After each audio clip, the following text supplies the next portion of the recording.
ممكن أطلب منك طلب؟ ايه اتفضل. عايز توفر منك بس 100 جنيه ولا 200 جنيه 300 جنيه 400 جنيه 500 ألف، أي مش مصلحة. معايا، انت عايز كام بالظبط؟ هات 250 جنيه. 250؟ مم. تجيبهم لي تاني؟ مش أنا، عيب عليك. هم اللي معايا. تسلم ايدك. السلام عليكم. وعليكم عاملة السلام. إيه يا غالي؟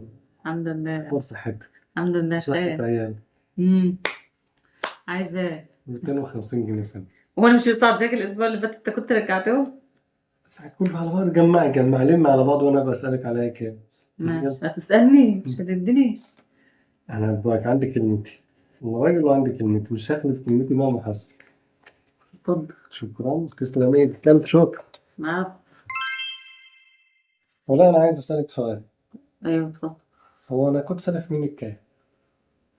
4100. 4100. اه. إحنا نيجي نحسبها مع بعض. ايوه. أول مرة استلفت كام؟ 250. 250. تاني مرة استلفت كام؟ 250. المفروض يبقى عليا كام؟ 4100. 4100. صدقي 2 زائد 2 4، و50 زائد 50 100. اللهم صل على النبي، مين اللي علمك الحساب؟ انا قلت صفر وصفر. صفر. 5 و5. 10. اهي. اللهم صل على النبي. 2 و2. 4. اهو يبقى 4100. أنا ممكن أسلف الناس وأحسب بالطريقة دي زي الفل يعني، مش مين اللي علمك الحساب ده؟ هو كده عاجبك؟ لا حول ولا هتجيب قوة. فلوس ايه؟ مش هديك حاجة خالص. ليه؟ على الله. ان شاء ولا مش الله. هتسلفيني تاني؟ هتبقى تاني. عارفة أنت اللي أنت بتفكرني بالفيديو بتاع اللي كان بيقول له اقسم هذا باين يا حنظلة ولا ما أعرفش إيه، لما نتشوا بالقلم وقال له من علمك هذه القسمة الجائرة؟ فاكرة؟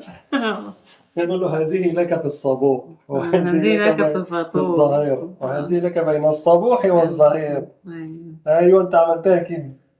أعوذ بالله على الظلم يا ولاد.